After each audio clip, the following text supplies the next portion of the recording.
கோபி, ராதிகா, பாக்கியா 3 பேருமே கோர்ட்டுக்கு கிளம்புறாங்க. ஈஸ்வரி பாக்கியாவை பார்த்து சொல்கிறாங்க, நீ என்ன செய்வியோ ஏது செய்வியோ எனக்கு தெரியாது.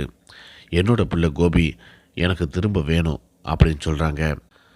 இன்னொரு பக்கம் ராதிகா ரொம்ப சோகத்தோடு நின்றுட்டுருக்காங்க.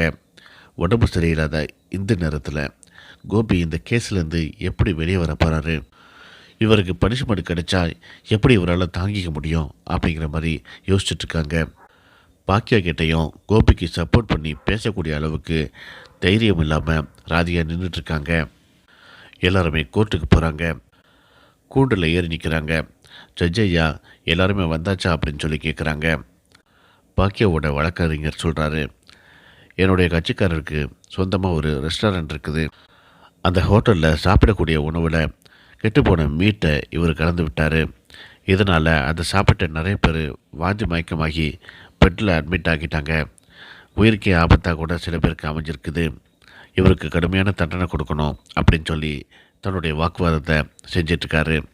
கடைசியாக பாக்கியா சொல்கிறாங்க, கோபி முன்னாடி தப்பு பண்ணார் தான், ஆனால் இப்போ அவர் தப்பானவர் இல்லை, திருந்திட்டார். இப்போ நல்லபடியாக வாழ்ந்துட்டுருக்காரு. அது மட்டும் இல்லாமல் அவருக்கு பைபாஸ் சர்ஜரி பண்ணியிருக்காங்க.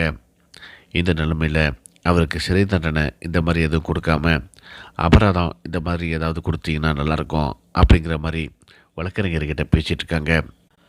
கோபிநாத்துடைய உடல்நிலையை செக் பண்ணணும் அப்படின்ட்டு ஜட்ஜு சொல்கிறாரு. கோபிக்கு பைபாஸ் சர்ஜரி பண்ணியிருக்கிறது உண்மை தான் அப்படிங்கிறத ஜட்ஜி தெரிஞ்சுக்கிறாரு. கோபிக்கு ஒரு சின்ன வார்னிங் கொடுத்து இனிமேல் இந்த மாதிரி செஞ்சால் கடுமையான தண்டனை கிடைக்கும் அப்படிங்கிற மாதிரி எச்சரித்து அவரை ரிலீஸ் பண்ணுறாங்க. கோபி ரொம்ப சந்தோஷமாக வீட்டுக்கு வராரு.